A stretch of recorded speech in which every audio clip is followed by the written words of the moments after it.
Good evening and welcome back to another episode of Please Call Me Crazy, brought to you by Free People Radio and now powered by our favorite sponsor, Tireget.com. That's Tireget.com. You all have to buy tires from somebody, from somewhere. You might as well buy them from us and help fund the movement, help support the movement. We believe in the freedom of movement, and that's exactly what the establishment wants to take from you now. I am your host, Royce White, here in the belly of the beast, Minneapolis, Minnesota, for another incredible family and friends episode. Today we have the great AJ Barker back in the studio with us, which is long awaited, and we're happy to have AJ back in the studio. Welcome back, AJ. I appreciate you being here today. Yeah, I'm happy to be here. Excited for the conversation. Yeah. And we talked, go into a couple of things today. Definitely want to get to the Trump indictment, this latest Trump indictment, because in our last episode, you had a very, very spot-on take that the escalation of tyranny would end up here, and that eventually these leftists and these people who are trying to take Trump out will actually escalate it well beyond reason.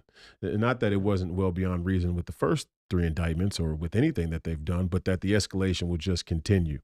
And I think this last indictment surely shows that, with a potential of 600 something years. Let's just call it 1,000. Yeah. Let's just make it a nice round number. Call it 1,000, right? Like, I love when Alex Jones says, "Just make it $250 million. Doesn't matter. Just sue me for a gazillion. Doesn't matter." Yeah. It's kind of the same thing here with Donald Trump, although suing somebody for monetary compensation and actual years of imprisonment is significantly different, partially because once you get into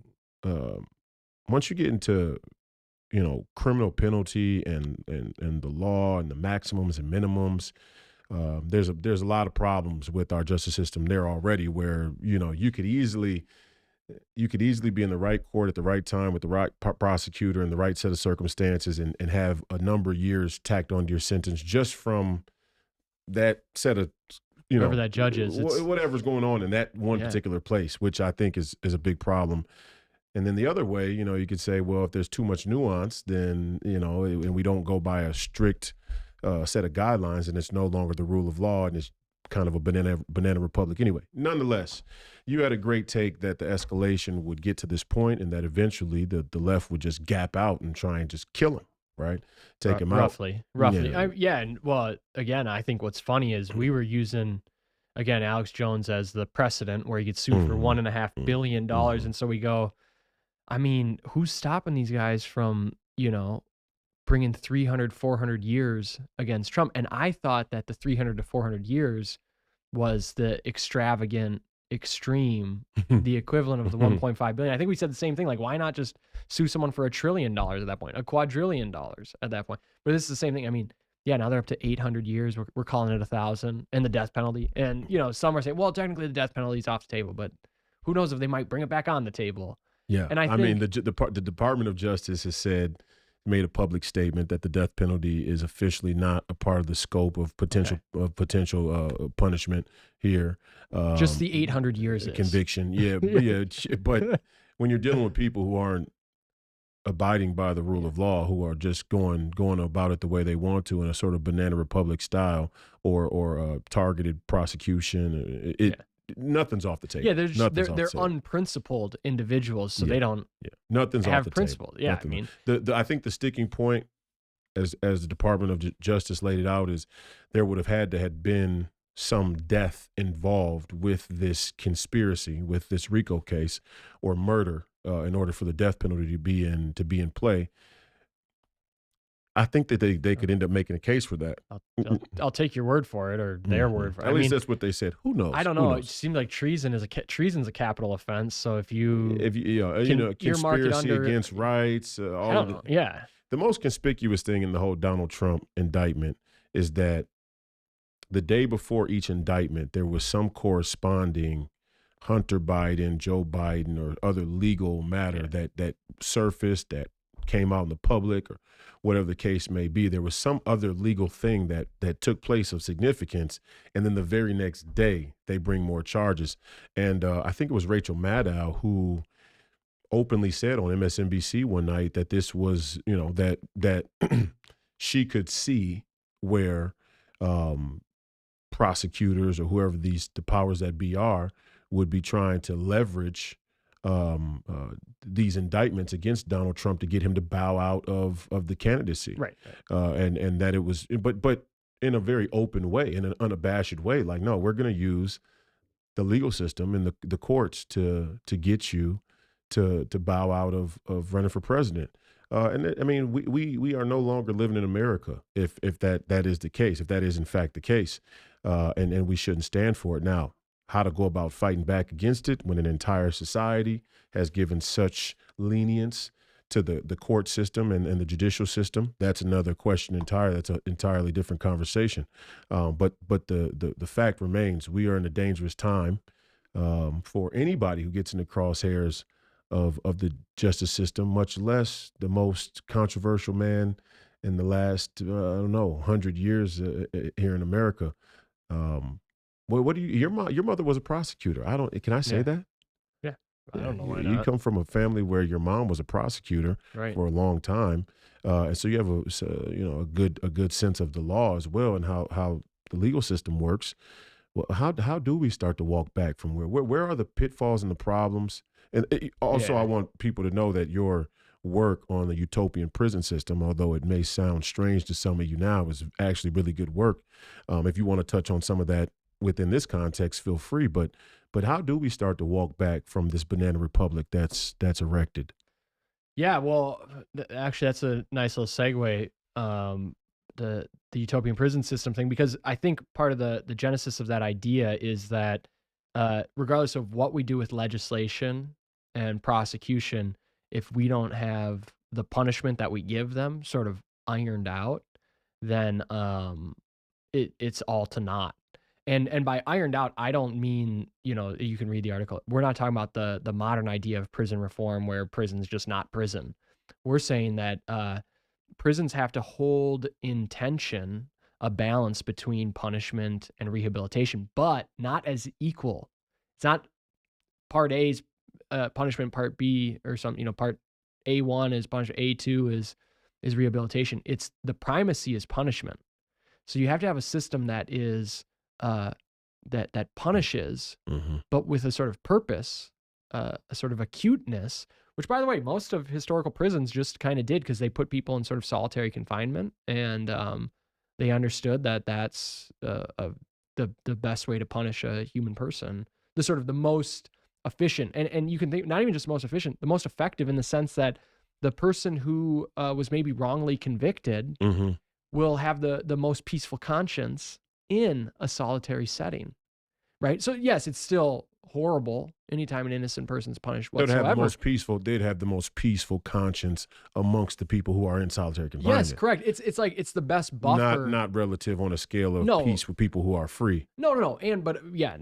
But also it's a punishment system that with the human mind very adeptly, by the way, God has created nature, sort of fits itself to the crime and to the individual. It sort of, in a way, adapts to the sort of subjective reality of man really sublimely. But so the utopian prison system, for me, the idea was that you have, sort of two basic precepts. You have solitary confinement, and then you have aesthetic beauty, right? And from there, you build out a sort of voluntary, a sort of earned participation that can make it sort of socialize as they earn access within the prison community to gain more. And again, if I just backtrack briefly, one of the things, and you could read the article where I lay it out more coherently. I haven't thought about it for a month or so now, but the thing that sets the stage for this is that kind of the main problem we have right now in prisons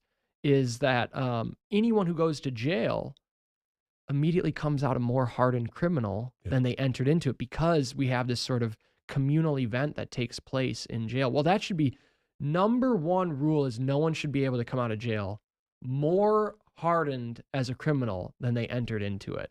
At least if there's anything we can have to do about it. And so a solitary mechanism. That should be the aim. Yes, a The solitary. recidivism rate and the sort of Well, I would say the sort of American culture of crime school, of prison being crime school, Yeah. college is a big problem. I would say recidivism could happen just due to the demeanor of that person. No doubt. But they should not go into jail and get more criminal connects by going into jail. Be more connected in the criminal world through going to jail. Right. So I mean, again, if someone had a 2-year prison sentence and it's solitary, but not solitary in the sort of, I don't know, I would even say kind of the sort of borderline like torturous ways they try and do solitary now. If someone gets solitary, they're literally in like a broom closet. There's no light. That's grim. Being in the shoe? They call it the shoe or the bing or the hole. But I'm talking solitary where it's just you're alone with yourself, but your prison cell has a window and you're attended to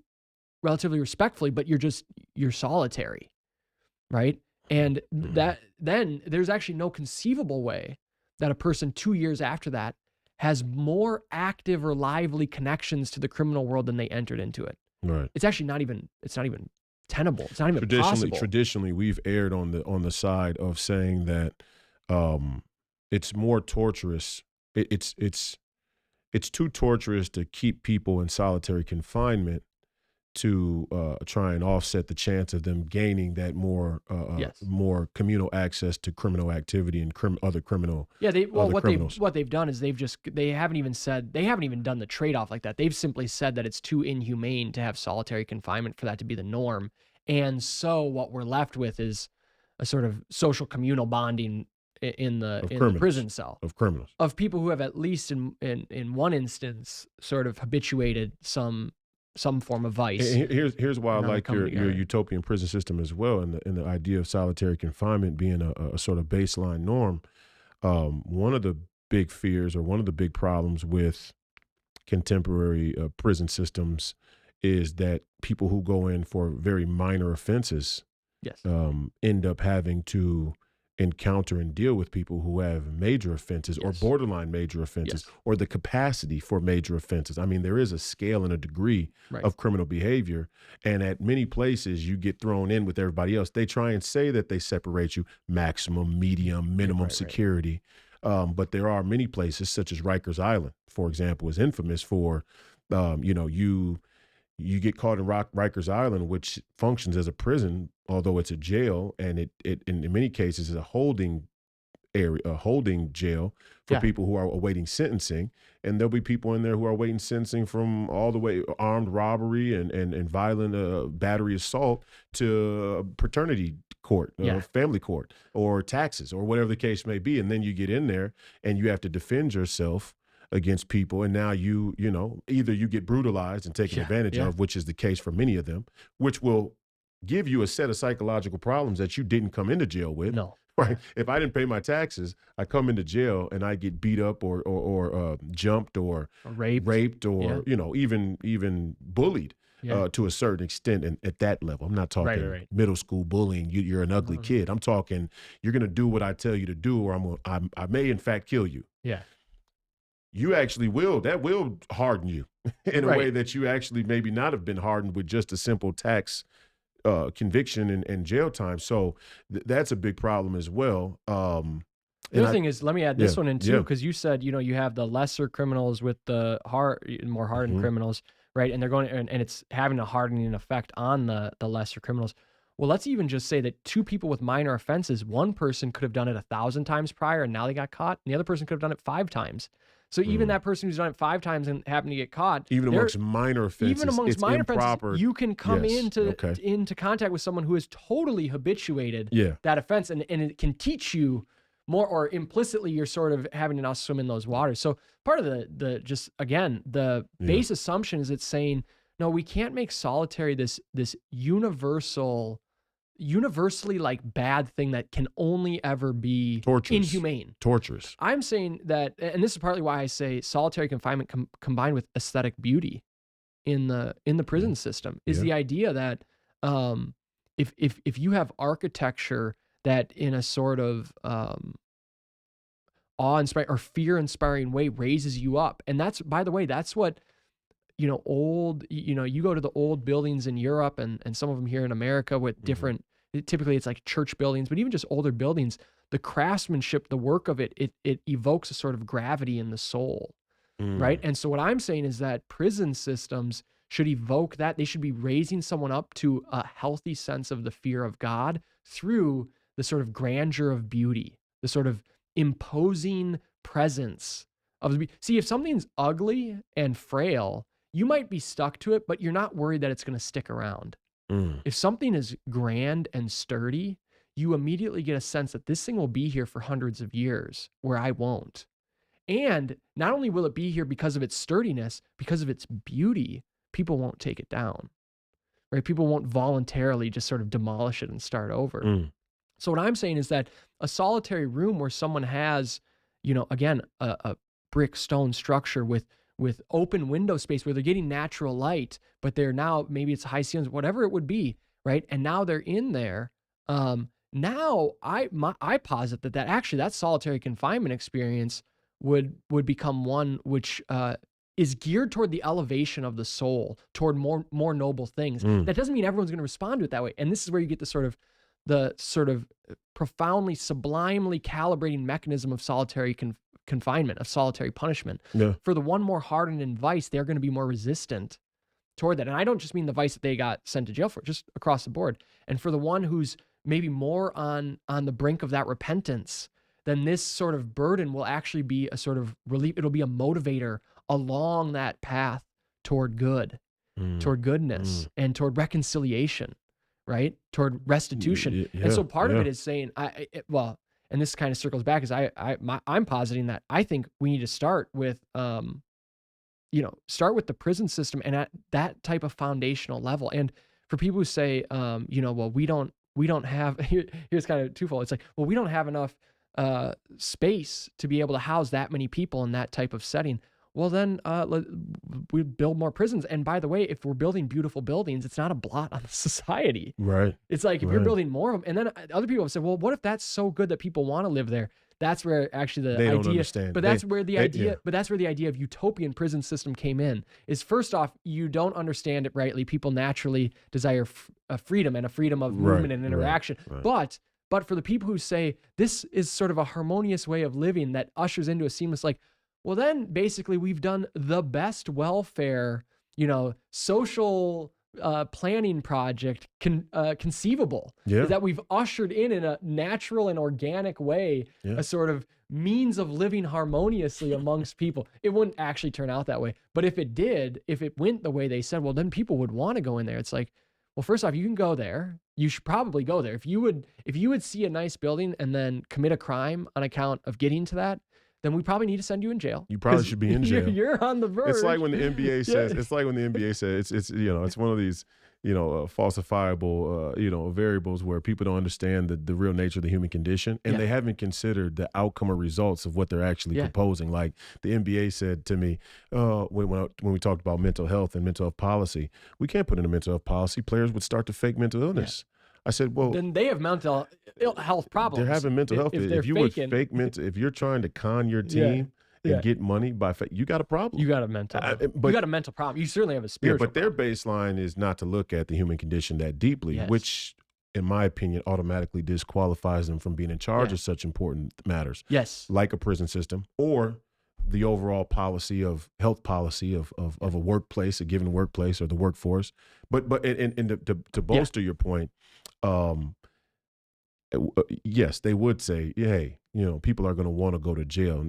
Number one, many of those people have never been confined. Yes. I mean, and COVID, I think, was the best example of people being confined to a space that they had built for themselves, aesthetically how they wanted. They had the freedom to still call people. They had the freedom to play video games, get on the internet. All these things were still, accessible to them, and they could barely stand it. Yep. And not only that, they actually, in all reality, had the freedom to move about as they wanted to, right? With some level of scrutiny that would come down from the government or police or socially from other people who were, we got to stay in our homes or else you're going to give COVID to everybody. But you actually could get up and move around. We weren't really locked down like that. Yeah. We were culturally locked down. We weren't lock and key. Yeah. And under lock and key in isolation, if you think people would opt for that, again, just thrive. They're just they delusional. should be in jail, number one, because that's a strange risk to take for somebody who has freedom.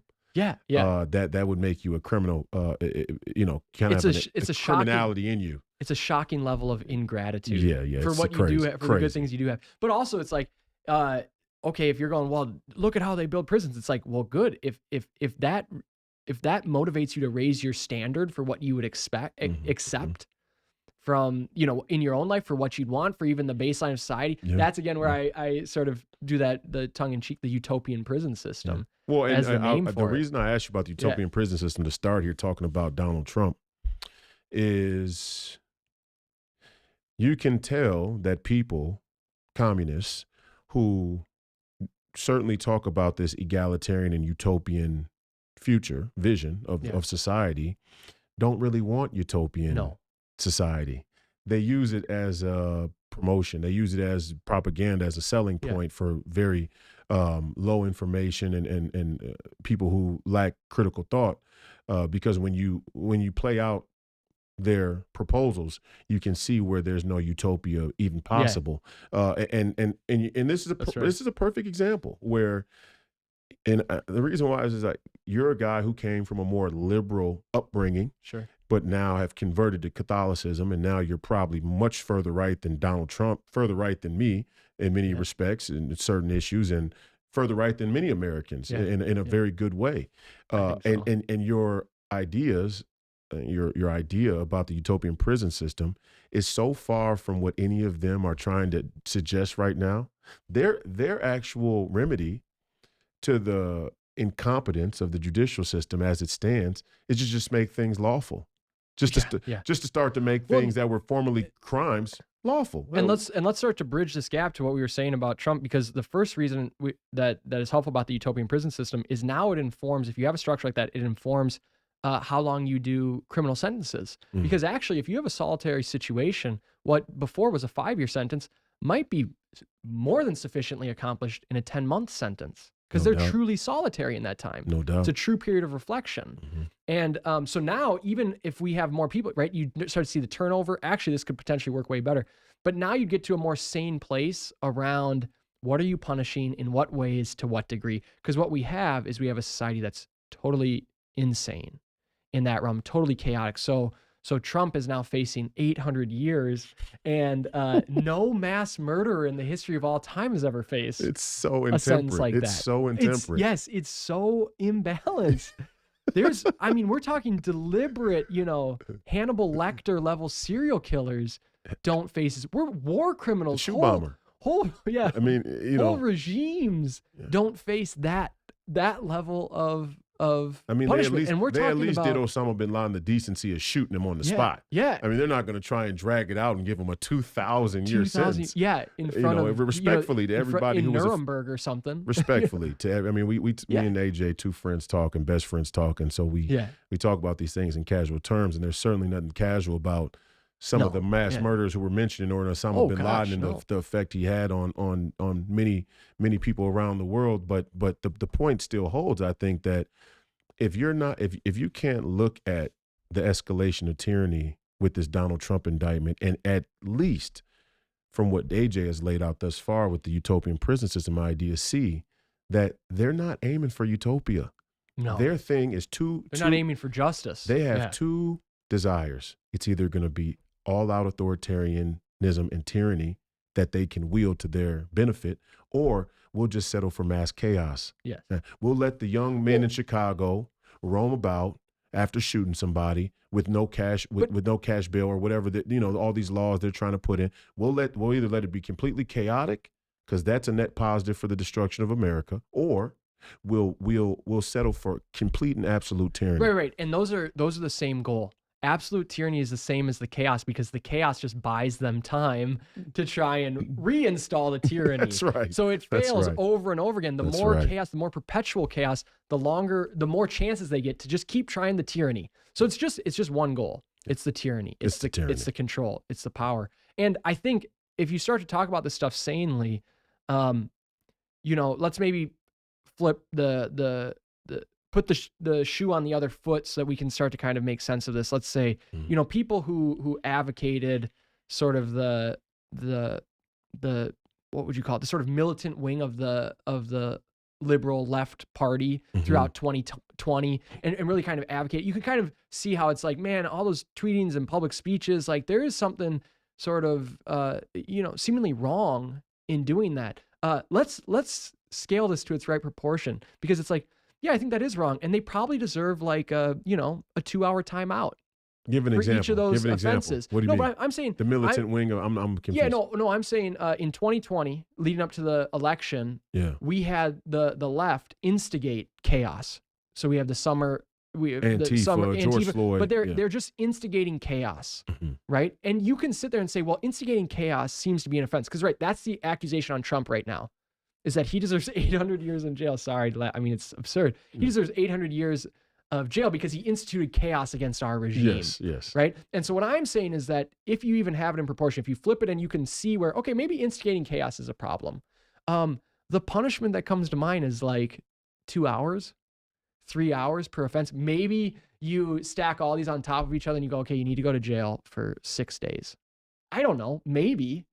But you don't get to 800 years. And you don't put the J6 people in jail in perpetuity. No, I'm not following the J. Yeah, maybe I'm not following the January 6th thing, but I believe there are still people who may be in jail due to the January 6th. Maybe not. Maybe I'm off on that. This would be my point. They were certainly in jail for way too long. Yeah, this would be my point. Is like, if you had a utopian prison type system with a society. Let me ask this question. Yeah, one second here. This just came to me real time. If they're going to do a RICO indictment on Donald, this is how bad it really gets. Yeah. If they're going to do a RICO indictment on Donald Trump for the events that took place on January 6th, or the election, or the boldness of it is not really in their directed animus. Their direct and personal animus for Donald Trump, although that should alarm everyone. The real sort of boldness in what they're doing is the level of conspiracy that they're engaged in is far and beyond greater than anything Donald Trump could ever muster. Yeah. I mean, and go right down the line. January 6th. Well, we gotta investigate let's open up a RICO on the FBI. Right. What is the proper threshold of the FBI to be able to participate in entrapment, right? We have a word for it. I mean, there's all kinds of things. Not just entrapment. I mean, conspiracy to instigate itself, not just entrapment. Well, and then beyond entrapment, it's like if someone gets caught entrapping someone into a crime. So say a police officer entraps someone. But hold on. Yeah, go ahead. Really quickly. Yeah. If someone entraps someone to do a crime, and then that person goes to jail for a crime that they entrapped them into, once you find out that was entrapment, not only should that person be taken out of jail, but the one who ran the scheme and sent them to jail should also have to go to jail. Yes, absolutely. And in a commensurate way to deter them doing that again. So it should actually, commensurate way would mean they should actually get more of a sentence than what the other person had to deter that behavior. So my point would be that, if you're looking at the FBI, it's like, okay, if they're entrapping people into this and then they're going to jail, there should probably be an investigation to see, are they entrapping these people into this offense? And for everyone who went to jail on account of that entrapment that wasn't labeled entrapment up front, you should have to pay the toll. But my whole point would be all this stuff would be more calibrated in a system that saw justice better, because all these sentences would fit a more proportional fit. So it's like, even if you came for Trump for his things, you'd be coming for him for like 15 days. By the way, someone who dallies in a riot with a whole group of people, maybe the punishment like that is kind of fitting. Like, I don't know, 20 days, and like, all right, you can't go to work for the next 2 weeks. Yeah, small sentences. A sort of solitary time, like. And if it's solitary now, let's let everything sort of diffuse. You're not going to meet anyone while you're there. This is quiet time for. You got to reflect on for 2 weeks. Reflect on it, and by the way, after 2 weeks you go back. And if you're a repeat offender, okay, then we'll up it. Burden of proof doesn't change. Then we'll up it. The burden of proof doesn't change, though. Yeah, no. In terms of the court process and habeas corpus, it's just that if you're found guilty of a certain crime, that these sentences can now be radically reduced. Another thing more sane all around. Another thing I want to say in this regard that I'm thinking about now is,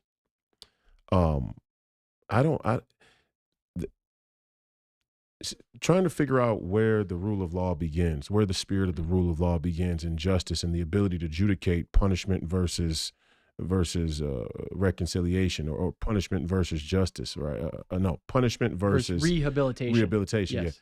but the ability to adjudicate such a thing really is a top down. No, it's a bottom up issue, but there's a lot of implications at the top, right? And I said with the George Floyd thing, people talk, well, he was a criminal, or he's a thief, or he did this crime, blah blah blah, you know. And I say, when your government steals, everybody steals. Okay. And there are huge implications to the way our government functions, not only in this sort of moral hazard when it comes to the application of justice, Yeah, jurisprudence, yeah. but spiritually, on a spiritual level, like, how can we properly, like, let's take this for example. The government in and of itself, with elections, let's say, our CIA is responsible for overthrowing somewhat north of 80 some governments Yeah. throughout its existence. 80 something Democrat, most of which are democratically elected. So how can the same federal government that is currently funding the CIA come back to an individual person and try and make the claim that they were subverting elections here at home domestically? I mean, the entire calibration of Right. morality in that is completely askewed, and even more importantly, it's a symptom of a society where we have a profound sense of scapegoating, and the elites in our society have a profound sense of being able to use scapegoating as a method to disperse accountability. But us as the people, we have a profound sense of accepting scapegoating, so that we don't have to deal with the real accountability of citizenship, of civic Yeah. duty, of what it means to be free, an idea like justice, the implications of Yeah. punishment and rehabilitation. Yeah. Like, these are deeply philosophical things that we've sort of abnegated, and now we all play this game like I hate it on the other side as well. I'm just going to say, people Yeah. aren't going to like this. When people say throw Hillary in jail, or throw Biden in jail, or throw Hunter in jail, that sort of boomerang effect. Yeah. I can't stand that. It's weak. It's Yeah. corny, in my opinion. Now, am I saying they haven't done crimes that deserve jail Yeah. Yeah. time? Yeah. No. But what I'm saying is, don't do it as a tit for tat. Do you actually understand the fundamental mode of justice and what's being violated or offended? And is that informing Yes. what you're saying? And yeah, Biden, if we're going to look, Biden versus Trump, do I know everything Trump did in his business life? No, I'm not really aware of it. I know it's probably hard to be in the development business, or the construction or real estate business in New York City without dealing with the mob. That's just a fact. But in that regard, everybody in New York City knows that you got to go to the mob to pour concrete. I mean, so again, moral hazard. But my point is, Yeah. Joe Biden spent 40 years in D.C. He's Yeah. I mean, if you could be if you could peer into the looking glass of what this man has had to do, that's corrupt, illegal, unconstitutional, in order to maintain that type of position in a place like Washington D.C., he probably should be in jail, right? Right. But in the simple fact that that most people are okay with the levers of power in a political dichotomy deciding who should be in jail and who shouldn't, means that we have a problem with the way we view justice. Right. Right. We all, because and now I go, oh, you're DeSantis cucks, Daryl. Well, I mean, hey, if there's smoke, there's fire. If there's smoke, there's fire. Maybe we should move on. He's 70 years old.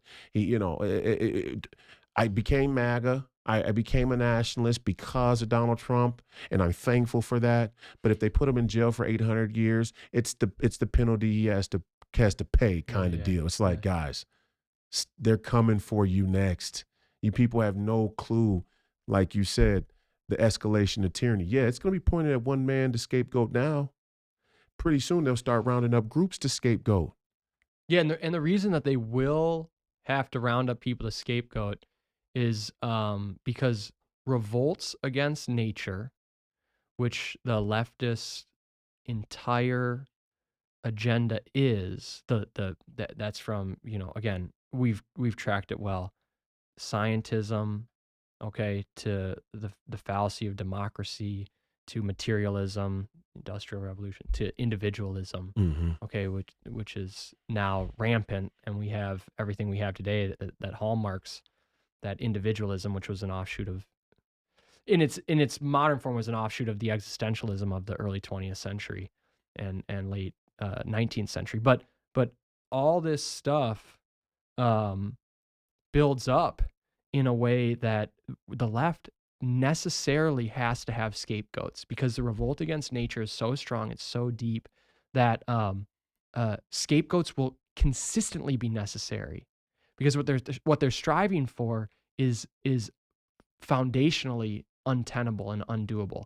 So when you have a system that is undoable, then the proof of it's not working is going to be there over and over and over again in perpetuity. Mm-hmm. And so the scapegoats have to repeatedly be there, right? They have to be there in one form, in another form. They might go from, okay, we'll punish the leader, to now we'll punish the individuals on the floor. And then they might go back to punishing the leader. And then they might go, right? They could oscillate between this. We'll get the middle level people. Now we'll get the boots on the ground workers. Now we'll go back to the leaders, because it's just gonna oscillate. Now we'll get the accomplices. Now we'll get the immediate families of the accomplices. Yep. Now, that's how they did it in China. And then and then that's sort of called, now we're gonna go back to the leaders, and then, all right, that's been working. Okay, they're just gonna keep doing it, because again, the thread running through it is a sort of compulsive response to the inability to achieve what they claim, not only that they are trying to achieve, but that we should achieve. That's the real thing. They think their view is what the way all of existence should be. So even if they have no means of getting to it, or don't even think, there's no evidence they could get to it, mm-hmm.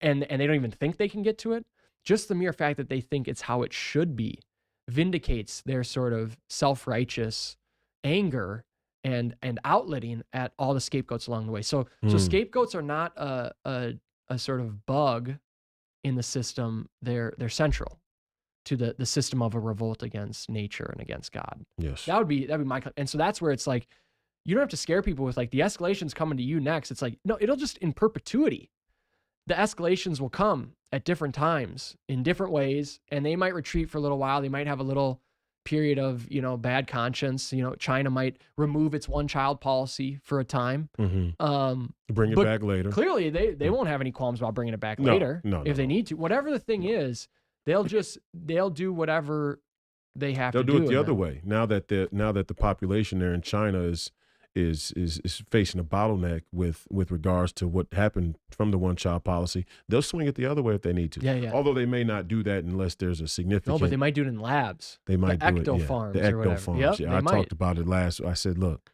come on. If you don't know that ecto farm, let's get to that next. I want to talk advanced technology with you next, because I'd like to hear your take from a moral standpoint, Catholic standpoint, on advanced technology. I think a lot of rhinos and Christians really are struggling with how to deal with these things.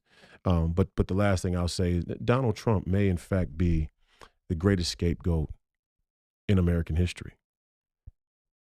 He's reaching the point, because I would say, but the thing is that the other scapegoat that comes to mind is Adolf Hitler.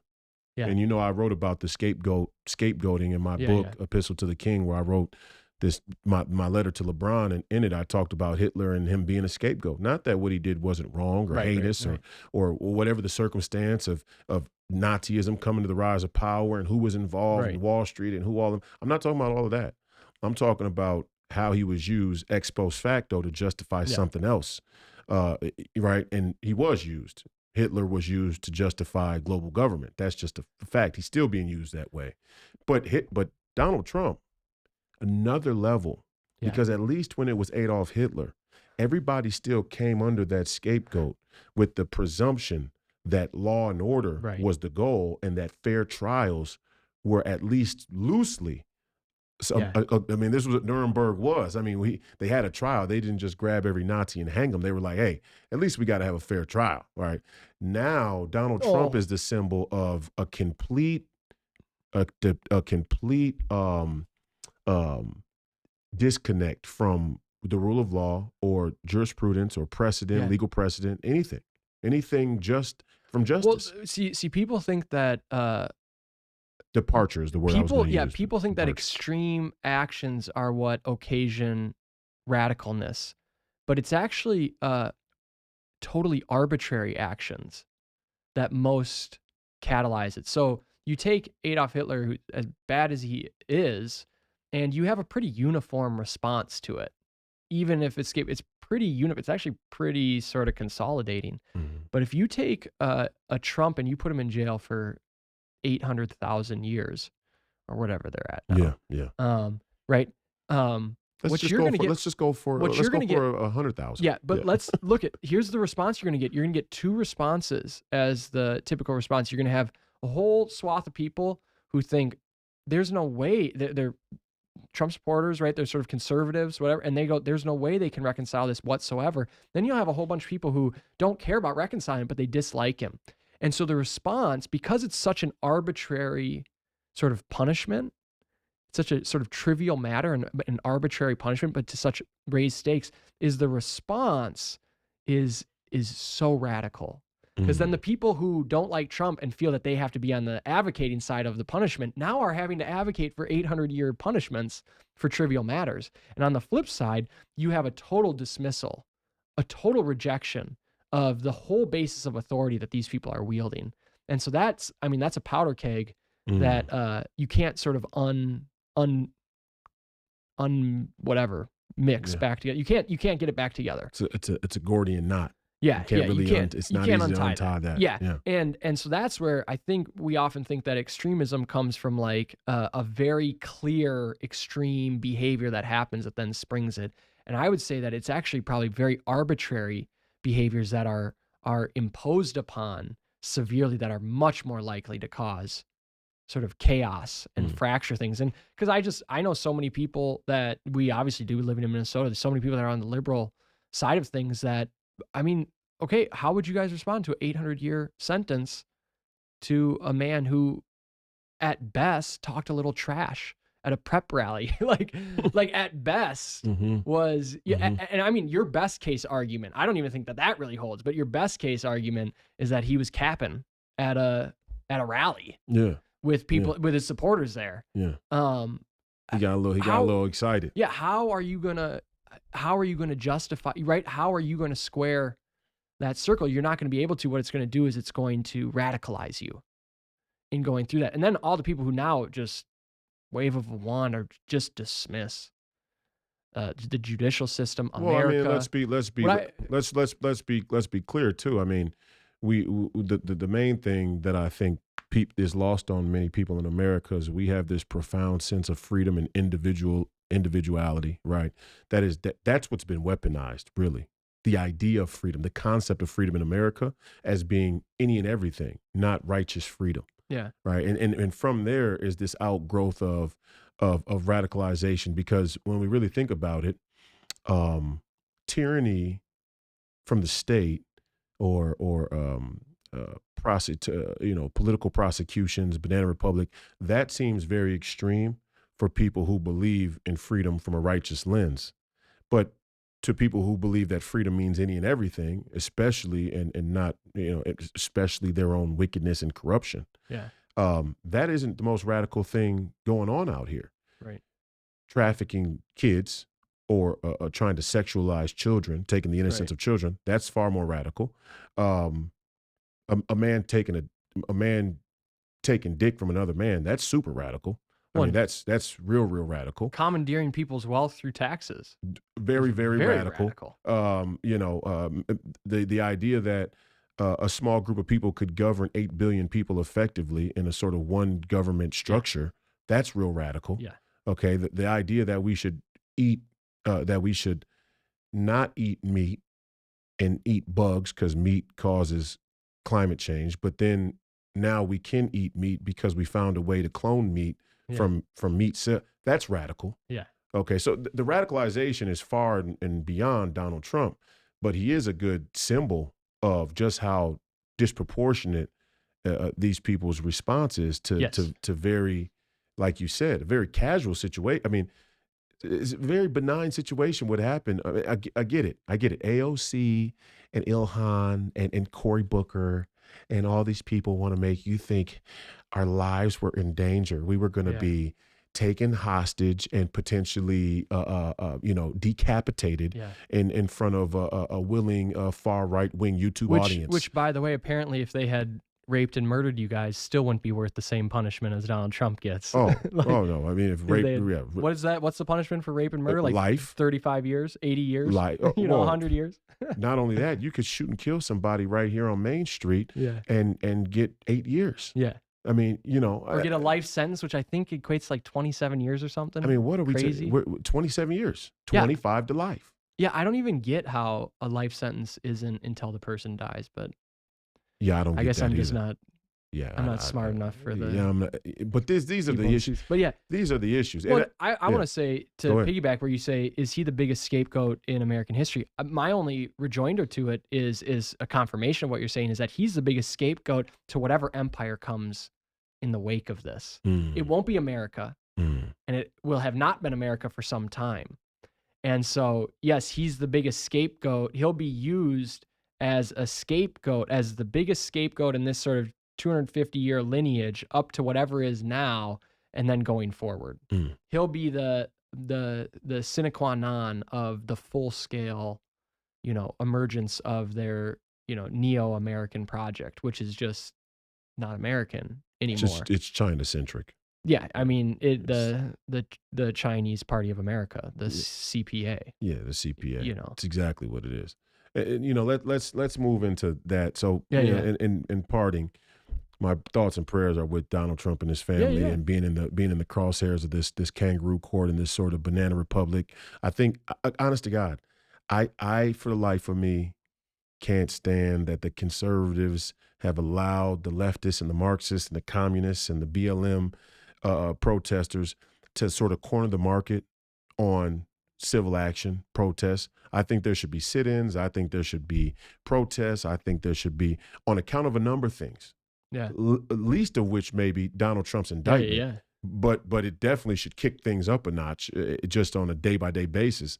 But I don't even see people in the streets, so that's where we are right now. My thoughts and prayers are with Donald Trump and his family, and I pray that he finds strength to come through this.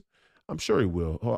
Saving grace is that Clarence Thomas is there in the Supreme Court, and many of these probably get kicked up to the Supreme Court.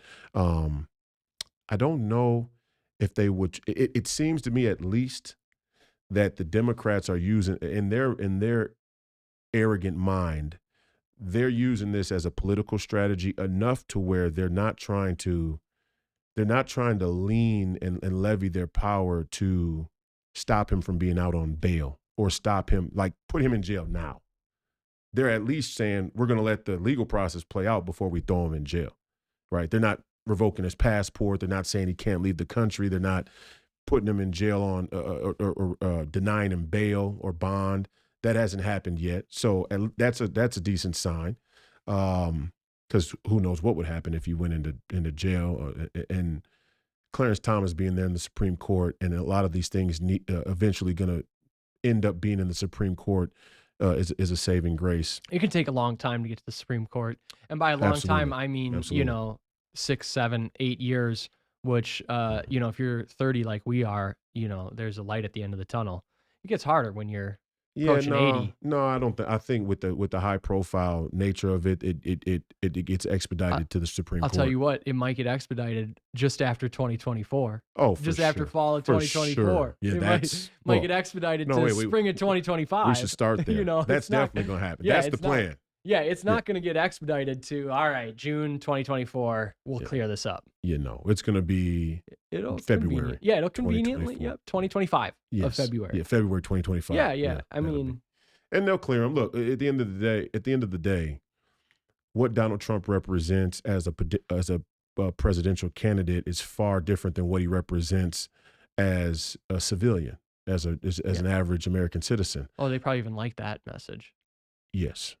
The greed, the indulgence, the riches, materialism. The real danger is that he can catalyze a nationalist movement into a certain political result. That's the danger. Him being a figure out there in the wilderness saying all the same views is not the same as him having levies of power. And I don't like this whole narrative too that I'm hearing. It doesn't matter who's in office. Right. It doesn't matter. What are you people talking about? Of course it matters who's in office. Of course it matters who's sitting on the Supreme Court. Of course it matters who's in charge of the Department of Defense or has the nuclear codes or the Joint Chiefs or the SecDef. Of course it matters. I mean, what kind of weird psyop are you letting the establishment play on you with? I hear it all the time. Well, it doesn't really matter who the president is. I mean, they're all being controlled. It's like, okay, buddy. Okay. When you go to the court, these are people who've never been in court. These are people who have never encountered the justice system. These are people who have never seen the autonomy of an individual judge in a particular court case. Right. It matters. Oh, it matters. It damn sure matters who's who. And the left is very aware that it matters because they're not interested in running roughshod on the whole panel of candidates. By the way, they are seemingly in a tip of the cap to Trump, saying that actually they don't think there's anyone that can step up to fill that void. It's not that they don't know that there's a lot of people that have the sentiments. They're saying they don't think there's a single person that can sort of articulate it. And I don't necessarily think that they're wrong because I don't know who would fill that void. We've talked about this at length. Yeah. I don't know who you put in there to fill that void. Now, maybe 10 years from now, there's someone else. Yeah. You know what I mean? But right now, I'm thinking about 4 myself personally. Yeah, there you go. But I'm saying, in 2024, 8, right? Yeah. But in 2024, it's like I don't know who can step into that void and just carry the momentum of it from that point. And so I think they have rightly recognized the role of leadership in human society, and it definitely matters. I will say, tip of the cap to the people saying, it doesn't matter. It is true that well, we should put it this way, actually. What's even more true, it's not even just the virtue of the individuals in the society shape society. It's actually the virtue of the leaders at all the levels of leadership in society that shape a society. No doubt. Because leadership is far more important than everything in between. Because let's put it this way. Let's put it this way, too. Jesus Christ took 12 apostles and nurtured a relationship with those 12 in detail, right? He was forming leaders. He knew there'd be tons of other followers. And at that time, there was the 70 disciples and some, number, the 500 that kind of followed along. But he took 12 and gave them focused attention because he understood how important leaders are. Right. Right. And so that right there tells you that, that is a man who sees the value of leadership and cultivated leadership. What our society needs right now is, yes, it'd be nice if all the boots on the ground people just start to get way more virtuous. But what we really need is we need virtuous fathers in homes. But even slightly larger than that, we need virtuous members in communities, right? On these stages, in these large things, because then you can actually start to build out a culture and a reality of people conforming to it. What we have on the flip side is we have a society that has been inundated, not by, it wasn't, in 1950, there were, 200 million people out of the 300 million that were here, or 250 million at the time. But it's not that they had 200 million people that were on board with their leftism, right? It's that they had the cells and they got it in all the little pockets and then they spread from there because that's how leadership works. Well, and another thing is leaders are meant to act as the guardrails of a certain domain or a certain area of collection of people. Yeah. And so what really happened in this country is that leftists or centrists or, purveyors of the status quo were able to be in positions to purvey, to conserve the status quo of corruption. And then everybody else who is outside of that power structure feels so defeated and demoralized that they just go along with it by default. Yeah. I mean, that's the mechanism of what's happened in this country. Is everybody feels like the big picture problem is too big for any one man to really deal with. Right. And that's part of the gravity towards Donald Trump is because here you see a man who picked up a shield and a sword and goes, I'm that one guy who could actually punch a hole in the side of this mountain. And he did punch a hole in the side of the mountain. So, and that's a real danger to a corrupt status quo, is the belief that an individual could punch a hole in the side of a vast corruption. Yeah. Right. That's really what the threat is. Leadership is important. And we have a crisis of leadership in this country and around the world. Yes. No doubt. But part of that problem is, as I see it too. But we don't need to wait it out until 7 billion people are Yeah, virtuous. that's just gay. We just That's need to gay. get Yeah, we need to get it's gay. on the order of thousands, like, which is a real number. You know what I mean? It's like we need to get people that 10,000. Yeah, we need to get people that are virtuous, that are forming, that are pointed toward it, and it spreads. I said it on my show. What was it? No, it was Wednesday. I said it on my show Wednesday night. And you know, the prerequisites or your criteria of leadership is what really the real crisis is. Our criteria of leadership, Yeah. right, which is fallen from biblical faith, and we don't even know how to rightly identify leaders based on based on the relative to the times, but also at a metaphysical level. So that's part of the reason why we don't have good leaders. We've conceded to these shoddy charlatans, these corrupt charlatans. But what I was going to say is, with a person like Donald Trump, or let's say any leader, right? The criteria of leadership, one of the prerequisites should be, which it often isn't today, is the leader telling me a thing I want to hear, or is the leader saying what needs to be heard? Right. Right. And we've created this sort of puppet echo chamber where it's like, we accept that being a good leader means that you can convince the most people that what you're saying is authentic, that what you're saying is good for them. Yeah, that you can persuade the most people. Yeah, and that we just accept that. Yeah. You know, I hear it in politics all the time. Are you electable? I know. I mean, if you're electable in a deeply corrupt society, you're probably not a good leader. Right. You may be a leader, but you're damn sure not a good leader. Yeah, you're not a good leader. leader. Yeah. And so the prerequisites to leadership are even off. And what I start off by saying all the time, and I said it on Wednesday, I'm not looking for 1,000 SEALs. I'm not looking for 1,000 dolphins. I'm not looking for 1,000 people to cheer me on for the sake of cheering me on, for my own sense of adulation. I want 10 pipe hitters. Right. I'm going about it, hacking through the forest, trying to come across 10 to 20 pipe hitters. Yeah. And I mean real pipe hitters. I mean people who are multifaceted, multi-talented, committed, righteous, sacred honor pipe hitters. Because with 20 people who are really committed, you could do a lot. Yeah. We know that as the American government, the deep state knows that. We haven't really bought into it yet. Right. That's part of the bastardization of the American intellect through schools. We don't really see how a small group of people with compartmentalized tasks can really put a dent in the side of a mountain. The CIA is not walking in toppling governments with a huge flag and a parade behind them. They're sending in spooks. Yeah. A small team, a small concealed team of chameleons that are committed. Yeah. They're just committed to the wrong things. Which is also why they understand that value and that role of leadership and of sort of individuals in the mix, because they've done it. They've used it to overthrow things. So they know if there's just a handful of people that are starting to see it, contrary to their designs, that can spread and that it can catch on. Conspiracy against rights is one of the charges against Donald Trump in Georgia in the RICO indictment. Conspiracy against rights, and our Central Intelligence Agency has been involved in toppling 80-some governments, of which most were democratically elected, including, might I add, the present-day Ukrainian regime, which at first was a more pro-Russia or neutral Ukrainian regime that they sponsored rebels to basically, topple. Yeah. And when you guys brought your multiple indictments against Trump after 2016 and then failed on them, wouldn't that prove that since you failed in the indictments they brought against him to say that Russia hacked our election, he should be impeached, wouldn't that prove that you were trying to form a conspiracy against people's rights? Yes. Right? So once you failed, the right of the president that we chose. It's almost like that charge that you brought should have come with a double-edged sword.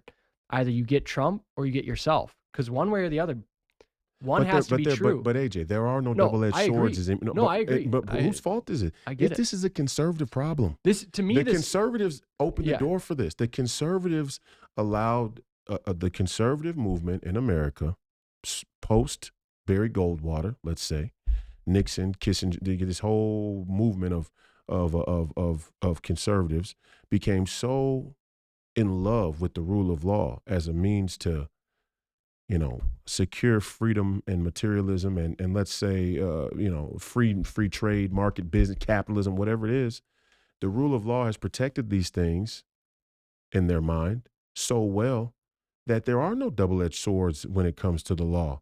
There is no equal application of the law on the side of the government. There's no, you bring a false prosecution there is no penalty for bringing false prosecution.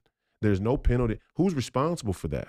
Right. I mean, the liberals, and this is what the liberals are doing. But my real point isn't the gotcha moment of them, or it's not an aha moment of realization that actually you're proving. It's just the point blank statement that when you guys mounted a case against Trump for stealing the election, or the Russians for stealing the 2016 election, once it was shown that wasn't the case, that you couldn't prove it, then you have de facto conceded that you were engaged in what you're now accusing after the fact. And again, this isn't some big aha moment. I get it. They don't care to play by the rules. Yeah. They don't care. They've weaponized the rule of law. They don't care about the rule of law.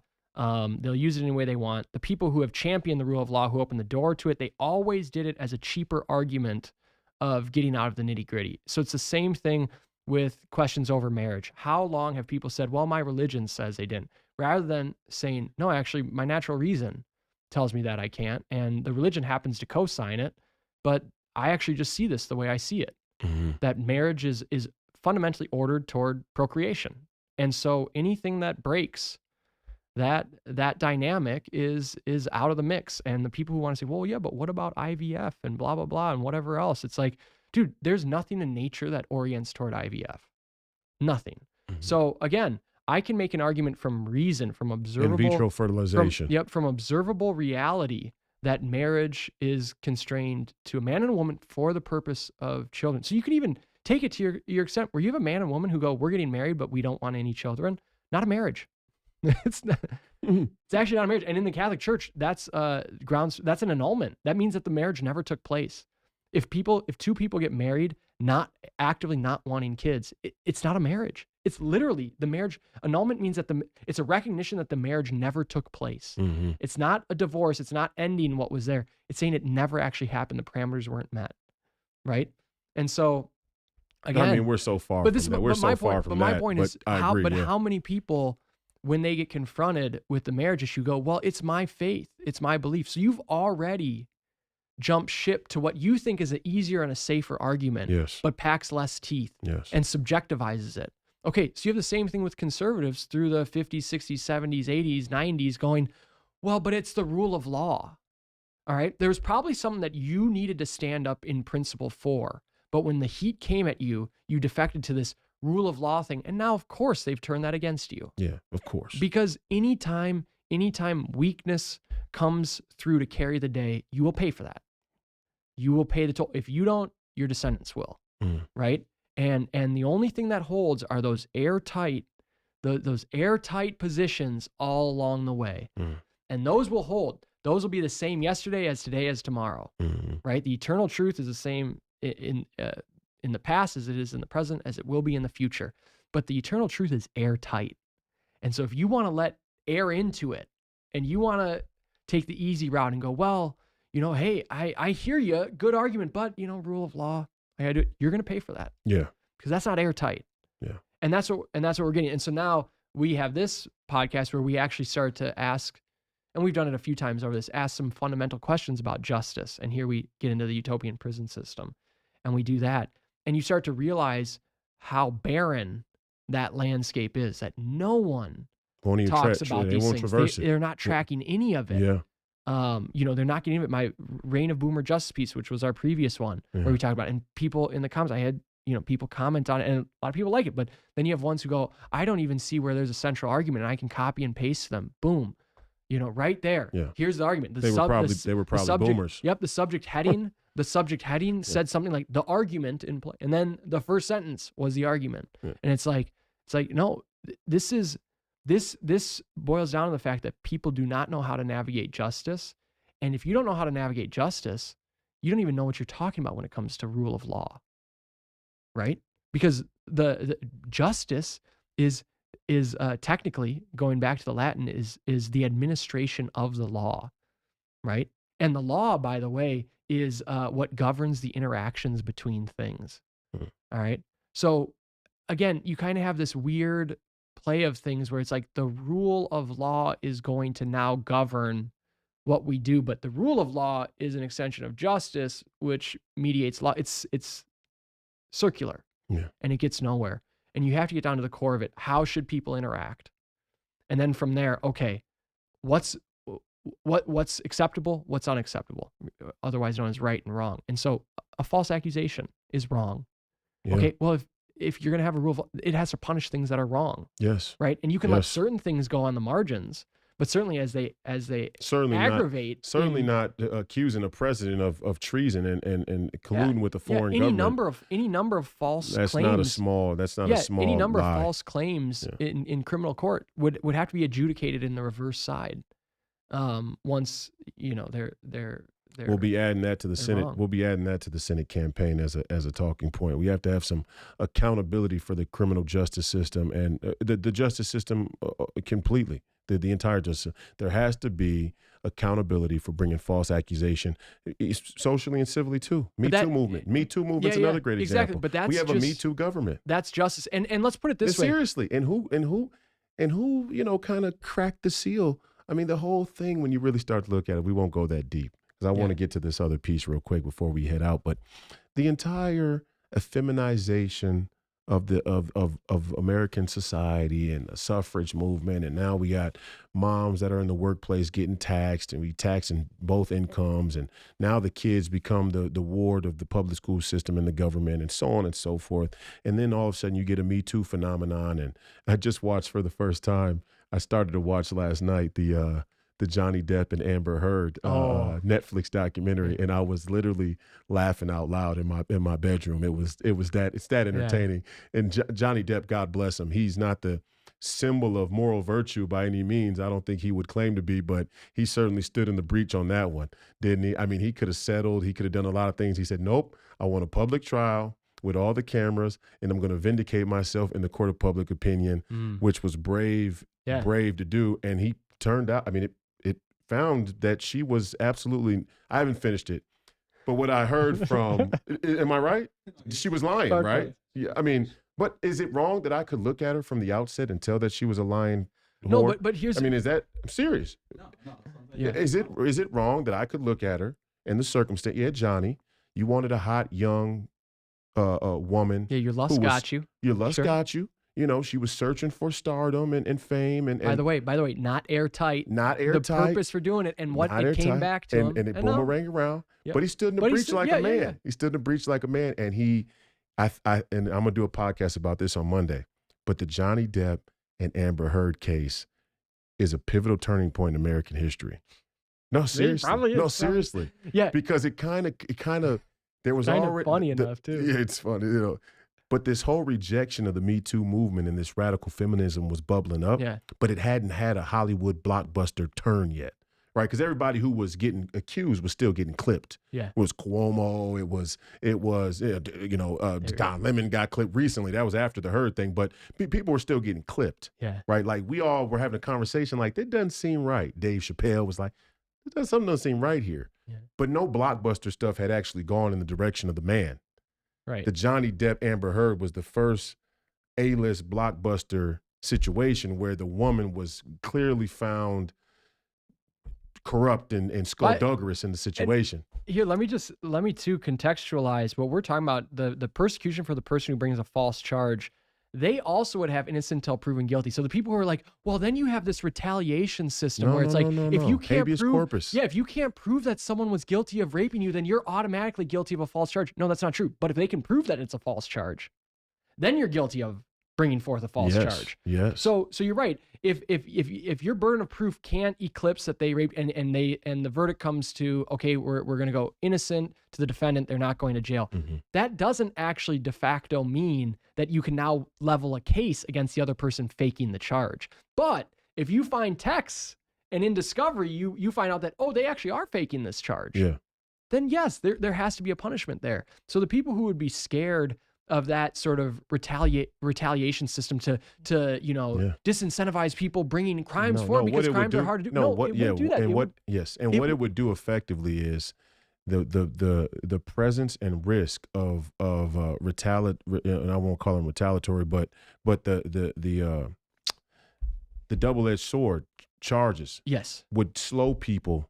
It would, because that's the other thing. To bring in accusations. By the way, the person who thinks that they might think the person lied about it because they think they didn't do it. But if you don't have a burden of proof that they're bringing a false charge against you, right, then you're going to be hesitant to go retaliate at them. True. Right. True. So it's going to be the same. It's going to be the same thing. It's going. But these weaponizations. Yes. No. But the chaos. This is the thing. Okay. The chaos, and we talked about this many times. The chaos of the legal system. This country is really plagued in a major way by the shortcomings of the legal system, which is why I'm such a huge fan of you even having the courage to venture on into the fray and say, hey, utopian prison system. Let's look at what prison does fundamentally. The law in this country is completely out of control. I mean, let's just start with the way that people get credentialized to be lawyers. Yep. We talked about it. Yeah, we talked about it before, how they bottlenecked it. Every single, it's now in 49 states, you have to have a state credentialed law degree. Right. So a lot of states only have 2 or 3 credentialed law schools in their whole state. Right. And you have to have one of their credentialed degrees to even sit for the bar. Exam. And by the way, when Abraham Lincoln became a lawyer, he was totally self-taught. Right. This is the law is public. The law is not and here's what they're teaching. Here's what they're teaching you. They're teaching you when you go to law school. Okay, first off, it's a racket between the state and the universities, which they have a number of rackets going on to basically tax the American people another time. Right. On top of the taxes, we're going to tax you to pay for public education for colleges, use tax money, and then we're going to put your people in debt and take their tax money and send it to the Ukraine as well. I mean, it's tax upon tax upon tax. But what they're teaching you in university is how to become a Marxist lawyer. Right. I mean, let's be honest, because you can't just go to law school. You got to go to the social sciences and the liberal stuff. You got to do, there's a core curriculum. Yeah. So you get a look. So we have to bring you through the bottleneck of higher education. You're not going to get into law school without having a bachelor's degree. Okay. Yeah, you're not going to. With law school is going to require the 4-year degree. Right. It's a Trojan horse. Yeah, it's a full racket going on. And not only that, they've actually shown that the one state that doesn't require the law credential is Alaska, and their bar exam is the hardest bar exam. Yeah. So what they've said is we're going to ease up on this bar exam, so you don't even have to be a good lawyer. But what we're going to do is you got to pay these institutions. So, of course, these people are, just making over hand and fist. And what we have is the deterioration of law and understanding in our culture as a result of it. Whereas what it should be is that, frankly, if you're going to require a law degree to sit for the bar exam should probably get tougher. The standard should probably be even higher now because you just got educated by experts in the field. Like, you should be ready to now pass a law degree with even more precision, with even more exactitude. It shouldn't be easier. It should be harder. The threshold should be harder. What you're checking from someone should be harder. If it were common sense, it has nothing to do with that. They know if they raise the difficulty of it, people would stop paying for the school because they go, well, this doesn't help me to pass it, especially with my Marxist professors who are in the law schools as well. It's not just the undergrads. You're right. Where the Marxist professors they're in the law schools. So they're in the law schools too. And then, people who we're talking in the law schools are majority people who can't understand that killing a child in the womb is murder. Right. So we're talking radicals, right? Radicals in their jurisprudence. Yeah. Right. So they're not educated. Republicans, rhinos too. Yep. Yeah, they're in there. Yep. But if you raise that threshold and made the bar exam harder, people just wouldn't come there. So they go, well, let's make it easier. So it's the the tit for tat. Yeah. Make it easier. Then they'll come through here. We'll lower the threshold. Overall, the level of precision will go down, and we get more of what we want. And the process. And let's look at the trajectory too. You go to law school, you become a lawyer, a defense lawyer, or a prosecutor, or maybe you have specialized commercial, corporate law, whatever the case may be. Which is majority of them. Most people don't even become real lawyers, right. Which I call criminal lawyers. Let's say you become a prosecutor. Yep. And then you become a district attorney, and then you become a judge. Right. Right. And so is there not a problem with people? Let's get, if I'm going to run for Senate and we're going to have a shot to actually rewrite some of the laws and the safeguards of our country and protecting our citizens. Is it right for a non-American, if a non-American born can't run for president, right? A person who's not born in America Right, can't right. can't run for president. If a person who's non-American born can't run for president, should a person who's non-American born be able to fund the campaigns of district attorneys? See, even in that right there, we've Should started. they even be able to be a district attorney See, right there, we've or a undermined the judge, rule of law. right? I You mean, see what I mean? if someone's not a citizen, should they have the ability to practice the law, the legal The obvious arm answer is no. of the Of nation course that they they're living? shouldn't. Should I be able to go to China and become a lawyer Of in course China not. or a judge over Chinese people? I mean, that Of seems kind of course you absurd. shouldn't. That seems Of course, I absurd. mean, of But course not. But the fact, and one name sticks out, right? Because one name went out of his way to fund the campaigns of a number of district attorneys around the country. George Soros. oh, sure. Should a Hungarian-born man, whatever his political whims are, I don't care if they're Right. aligned with mine or not. I don't care if he was Right, a right, right. conservative, right-wing Hungarian-born man. Should he be able to fund the campaigns of district attorneys in our country? Right. And now you have district attorneys like Fannie Pack Willis, okay, and she's going complete. And before this happened, there were district attorneys and prosecutors who prosecuted cases a certain way for political expediency, because there was a certain constituency within their area that they knew if they prosecuted a certain way, they would be better positioned to run for judge or attorney general Right. in the given place. Right. These things confound justice. Enough Yes, of that. yes. I want to get to this before we head out, Okay. Yep.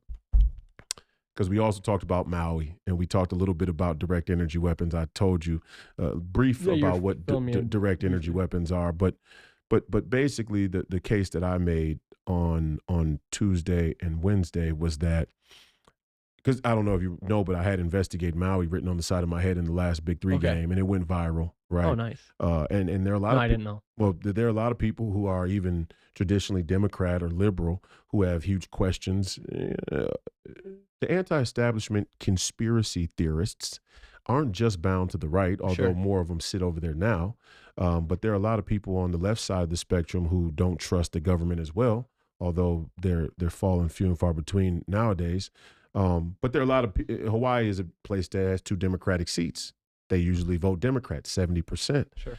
But a lot of them have huge questions and skepticism about what took place in Maui, which is a huge crack in the narrative, I think. And I'm seeing a lot of, the way I know is because there's a lot of young Instagram model age girls that are in that Instagram model phase of their life that are reaching out and saying, thank you for supporting Maui. Right. So I know I know enough about social media and the demographic to realize these would Yeah. most typically be pro-choice Democrat women. Yeah. Okay. Not that the conservatives are the leaders. They're going, hey, this at every turn, they're like, this ain't right. Right. But this Yeah. one particular case, there's a lot of other people that are starting to question it. And so with the Investigate Maui piece, I had the liberal media, Deadspin, for example. Deadspin is Yeah. the most leftist Right. sports Sure. publication in the world. Guy named I think his name was Seth Leftwich. No, I don't know what his name was. I forget off the top of my head. Anyway, he said his headline was former NBA player has moron. Oh, former NBA player and embarrassing moron thinks that space lasers started the fires in Maui. Because on one side I had Investigate Maui, on the other side I had direct energy weapons, ? And so a lot of the conspiracy theory about, and I don't say that in a denigrating or Yeah. dismissive way, but a lot of the conspiracy theory has to do with direct energy weapons.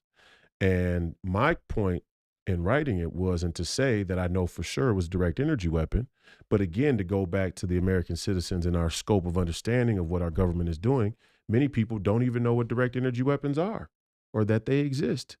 That Lockheed Martin, you can go right to Lockheed Martin's YouTube, and they openly promote direct energy weapons.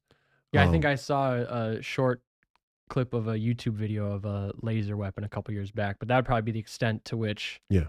my awareness was wasn't as there of them too. So I'm You and I'm in I, that you I'm in and that you and I boat. spent a lot of time on 2A, and with Alex Jones yesterday.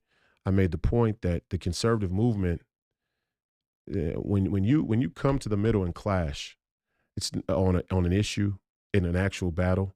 It's not just that issue that gets sorted out or that Right, issue right. that's given to or taken from. There's also other things that you could be giving to or taken from that are affected, right? And with the 2A wedge issue, the conservative movement has come to the middle of the battlefield and tried to fought this dire fight to try and protect the right to have AR-15s. And meanwhile, the scientific elites of our government and of the private sector are creating laser beams. And now this shows you how stupid the people at Deadspin are, and how stupid the people are they let write. Because this guy in his idiocy actually believes, because he himself doesn't know what direct energy weapons are. He actually believes that they can only be staged from space. And don't get me wrong, there are direct energy weapons on satellites that are intended to Yeah. be able to intercept IBMs, right? That was the purpose, because when you're not in the Well, and atmosphere, the lasers shoot much further. They can go thousands of miles because there's nothing that interfering with them. refracts Right, right. the But image. your Hold on, your let me throw this in wait one too. second. Yeah, yeah. Your nukes have to leave the atmosphere and come back in. Sure. Right. So at that point, they were meant to disable nuclear weapons. But you can stage direct energy weapons from boats. You can stage them from airplanes, like the video you saw. You could stage them from land. You can stage them from submarines. A number of weapon systems you could stage them from, and most people don't even know we have them. Right. Like Well, I go think ahead. what's funny to me is it's not like Deadspin has like aerospace engineers on their writing staff. So this guy Right. obviously just would do the same thing I would do if I were trying to figure out what energy directed weapons are. I'd Google energy directed weapons and then probably click from one of the first few articles at the top of Google. Maybe he'd filter for a different credible what he'd deem a credible source versus what I would. He'd Mhm. probably go to CNN or something. I probably wouldn't. Or he might go to Wikipedia or something, but he'd go to that. And then, of course, he would assume the mantle of now being the sort of, novice expert on, which is a contradiction in terms, but this sort of newfound expert, or enough at least to address this publicly, that you have a moronic take on how the Maui fires started. But again, the whole point of it is just it's just social bullying. I mean, it's Yeah. just their version of being catty and saying, okay, by this title I'm going to make this person seem ridiculous, and so anyone who listens to it or goes along with it or indulges anything like it, um by extension is also sort of uh socially persona non grata. Yeah. And I mean, who cares? Yeah, I certainly would say that wildfires can start from a number of things. It can start, I would say that the number one culprit of wildfires, the rise in wildfires, is the lack of competence in governments in handling and administering controlled burns in a number of areas. So forests and things, and this things we did all throughout the 19th and 20th century, is we would execute controlled burns in certain areas to create a sort of buffer for dry seasons, for times where fires Mhm. start. And in the name of environmentalism, these things have almost entirely eradicated from what we do using our human ingenuity and human understanding to help foster a real scenario that can come about. And so I would say that the top culprit for me is due to that negligence and the redirecting of all funds toward these sort of middle manager paying people in their school systems or Yeah. whatever, Yeah. all these Yeah. sorts of things, redirecting all the funds and a lack of taking care of the area they are. That I would say that to me would be prime suspect number one, would be that due to that mismanagement, the ecosystem now in that area can't withstand what otherwise could have been a small fire that goes out and you don't think about it. But you still want to put So transformers and power lines right there. what's And that? but at the same time, you want to reallocate funds to this more environmentalism, climate racket change, but then you still leave man's footprint there. And in this case, a lot of these power lines were by brush that hadn't been trimmed back to the power line. So you can't walk out of a place and not Yeah, so now, I mean, now leave you just have, your footprint there and think that that's not going to have an impact. And now you just have, again, it's dry seasons are the kindling for, forest fires to take place. Yeah. But you do controlled burns and you create these, these sort of these layers of protection against expanding burns. Mm-hmm. By burning down these areas, that it'll hit that, it's like hitting charcoal and it sort of stops and it simmers out. Mm-hmm. Okay. By taking those wedges out of there, by not doing that at all, now whatever the occasion is that starts a fire, it's like, you guys, when a forest fire starts, you don't have to find what spark started the fire, who lit the match you don't have to find it, because go light a match and throw it in your forest. Your forest isn't going to burn down, right? Try and go light a leaf that's connected to a tree on fire. It's not just going to burn down because that thing has life. It's wet. It just won't work that way. Yeah, so Hawaii is the most humid place in America. Yeah. So the reality is that things are going on from a neglect standpoint, which we as humans have the capacity to oversee. Nature will naturally do this to just clear out areas and then restart so things. let me But tell we you, as humans, we can see these things, anticipate them, and help to curb them. And we have given up on doing that. So that'd be my number one culprit. But if someone wants to bring in the notion that government groups could direct weaponry or technology they have at doing things to cause a reaction, well, of course we have to be in the realm of that's certainly possible. Of course, we also have to recognize it's going to be super hard to prove because they're going to set it up. So it's super hard to prove. Right. So they're going to force you. Basically, I mean, the government now just holds a monopoly on getting to do whatever they want, because when you can't come and prove what they're doing, they can just scapegoat you into being a conspiracy theorist and ridiculous. And all you're left with are people that somehow believe everything of a convenient narrative that's put out in one way, to see. But then doesn't believe anything else they see with their own eyes, like the fact that getting married not related to procreation is acceptable. I don't know how their eyes convince them of that, but then on the other side, it's just, so again, you have these circumstances where it's like, I'm sure the Deadspin guy who wrote the article, I would imagine that he doesn't even get the relationship between marriage and procreation. Oh, no, he's probably gay. But listen, so what's so crazy for me to see right now out there is the people who, because I announced I was going to run for Senate as well, and so there's been a lot of back and forth on social media with regards to that. And in response to me saying I'm going to run for Senate, certain people who I can tell are leftists, go and pull the picture of me saying investigate Maui and post it as reference to how I'm crazy. Sure. Right. Like even the proposition that we should investigate it is an affront too much for the left. And it's strange that conspiracy only matters, is only relevant when it's a conspiracy that is targeted towards their political opponents. Right. And they don't see that. Like they don't see that. I mean, it's just, it's beyond, you can tell that it's a psychological condition.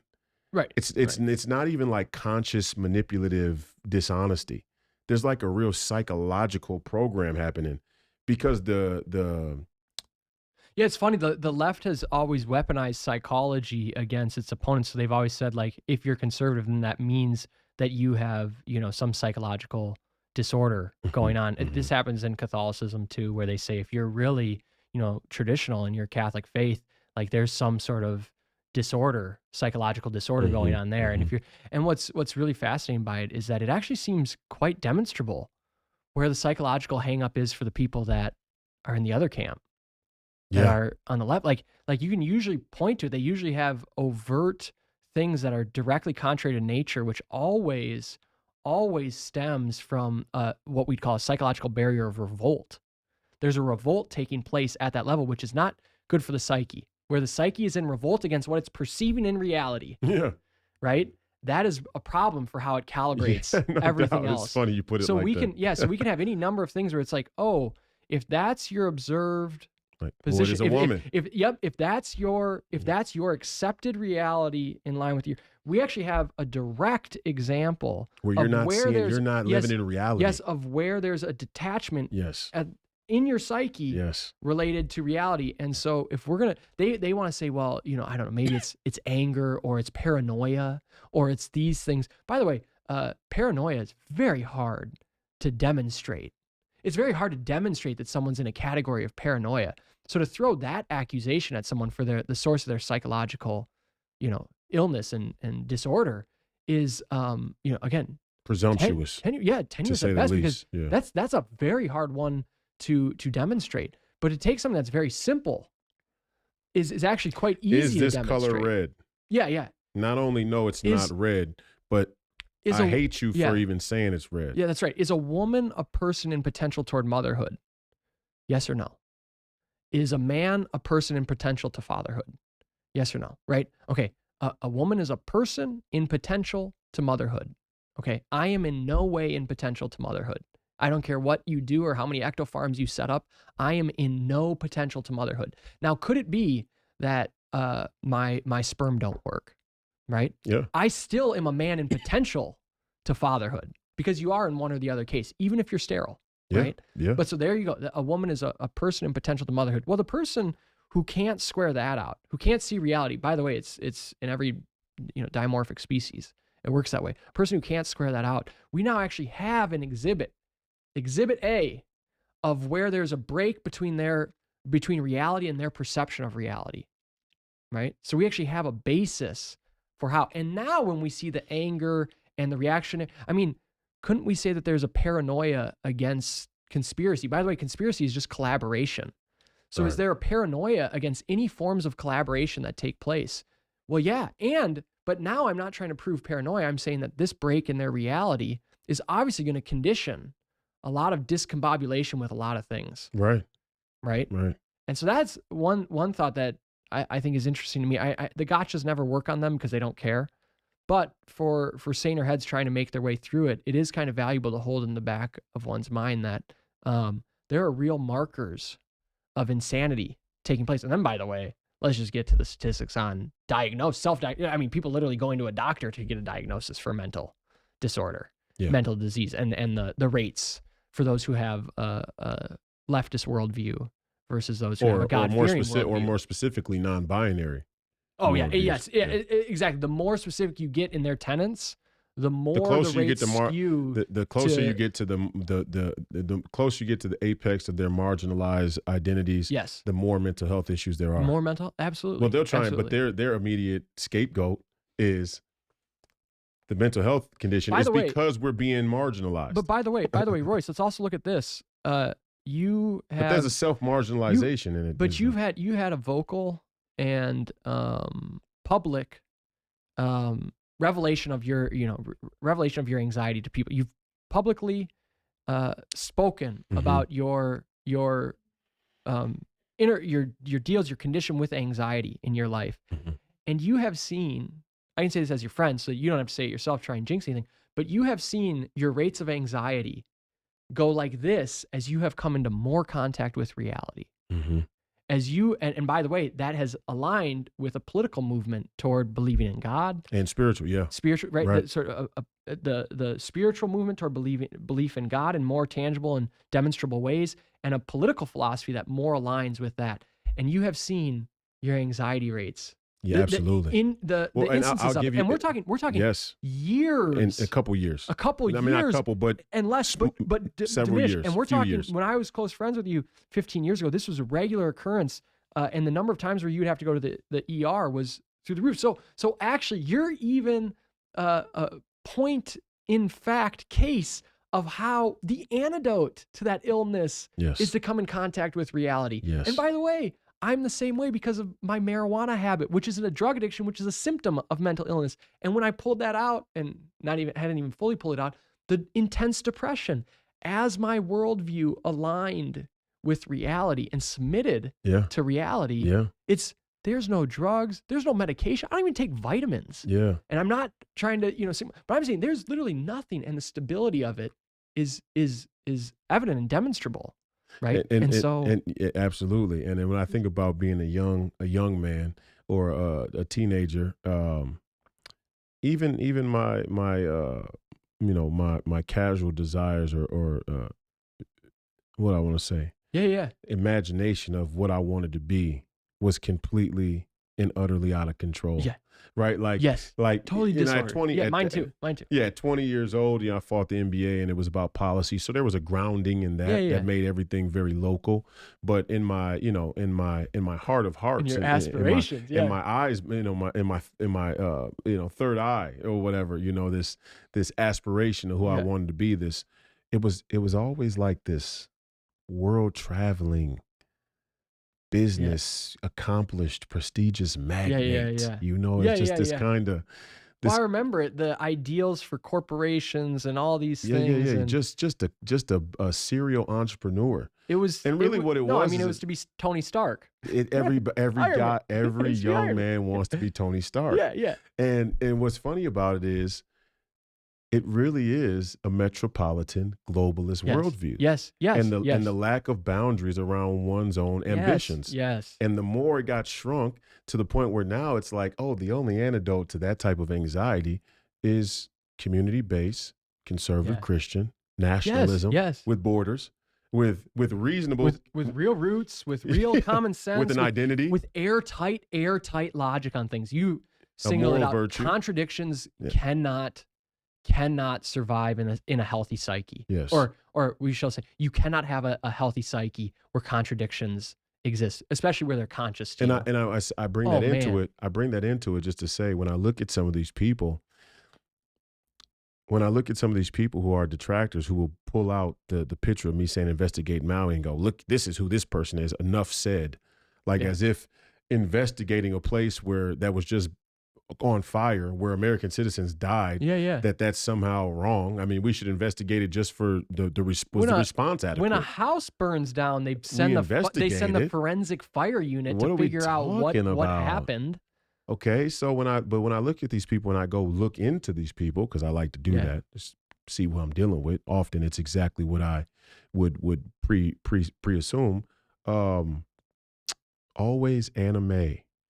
Always he, him, his, they, them, theirs, pronouns, always pronouns, always their political identity, always this reposting or this infatuation with technology or the ability to be able to travel the world, you know, pretty scenic views of some type of hotel resort with a pretty ocean view. And, you know, most of the time there's something sexual in nature as well. I mean, there's a psychology brewing. There's a psychology that's being fostered in this type of person who rejects that there is actual conspiracy. And really what I want to say to these people is the biggest conspiracy that you're not seeing isn't about Maui. It's not about the fact that direct energy weapons are there. No. It's not about Donald Trump's indictment. The biggest conspiracy is the psychological trip they're running on you and all your echo chamber mates. The biggest conspiracy. That's the real. I mean, that's the conspiracy against rights. No. The biggest conspiracy is the revolt against nature that's taken hold in our society. The revolt against reality. So take nature out. Revolt against reality.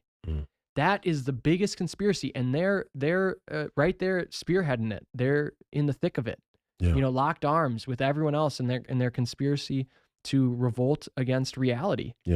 And I think, you know, I hope that person just piece by piece can come more in contact with reality, because it's not as scary as people make it out to seem, buddy. And saving grace for having me. having someone write an article about you, should you be you know, popular enough that they would write an article about, because they're not going to write an article about me, you know, but should you be in that category, trust me, it's okay. You'll be all right. It's not that wounding. You'll be all right. You know, and it doesn't really deter the action, and it doesn't really make you start, you know, seeing images. No, but that's another great point that's another great point, because it's another thing I can see is I can see the anxiety from people who write those articles of how afraid they would be that somebody would write those about them. Like you can tell they're trying to project their own fear of being scrutinized in their scrutiny of you, and then people who read them using it as a verifiable, a verification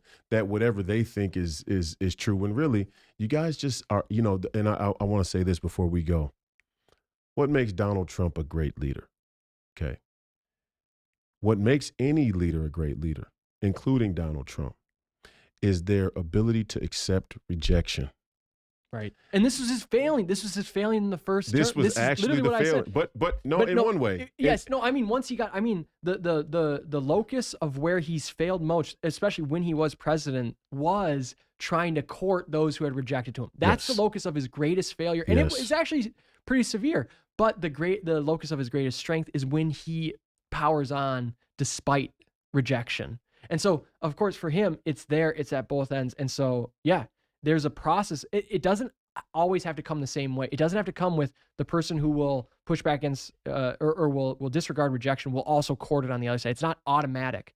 That is, again, Trump in one place having it's the war within himself going on. Doubt. That wasn't fought early and often enough in his life. Right. Where he could have gotten to a place where he's in his 70s, and now it's like, no, man, I really don't care about rejection. And if you put me in the presidency, I'm going to continue to not care about rejection. Yeah. And I'm going to go for what I think is right and true. But but no, I think you're spot on. I would say that in a more specific political sense, he had failings around dealing with rejection and criticism and that, and just wanting to court those who rejected him, and not even those that rejected him, but those who he would hopefully be able to rely upon, who actually at a spiritual level rejected him, who he couldn't really tell rejected him at first because he has trouble dealing with that rejection. But at a broader metaphysical level, for him to even enter into politics and go against what he went against in the first place was a huge sign that he was willing to accept rejection. It's a paradox, because in one place his courage was so great, and then in the next place, and we'd actually, the way we square this is that temporally it goes like this. He has these periods of profound courage, and then he has periods of profound encourage or cowardice. I think, think about wanting to be affirmed. If you think about Donald Trump, and let's just be honest, they want to paint him as a radical right-wing extremist, but he's a Democrat. Yeah, he's like maybe a little right of center. No, I mean literally, historically, he was a Democrat. Right. No, and they moved the Overton window. I don't even think he's right of center. He's like right of far left. He over time, the left, the power structure, the political apparatus moved the Overton window so far left, he naturally became right of center, and then away from the political spectrum. Just to tell the truth makes you an extremist. So he's a truth-telling extremist who's just right of center. But my point about him is this: they've gone out of their way to make him seem like a right-wing extremist, but in all reality, he really is somebody who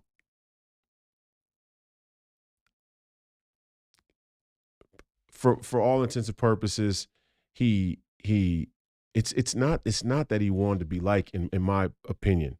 It's that he comes from a generation that sees political success only coming through one means, and that one means being that a person's popularity grows enough for them to be in power, and then they can convince a big enough majority, which is a very democratic view, a big enough majority to follow them and their leadership. That's the modus operandi he comes from. And it's a bunch of these conservatives that used to be Kennedy Democrats, and their whole thing is about, popular demand and popular consensus. That's where his desire to be liked came from the people around him once he got in, because going in, he knew he had to be a trailblazer. But once he got in, he's like, how am I going to change anything if I can't cut a deal with any of these people? He's a deal maker. Right. And the way deals work and business works and success is you have to have collaboration. We're at a time now in this country where we might have to go a little more radical than that.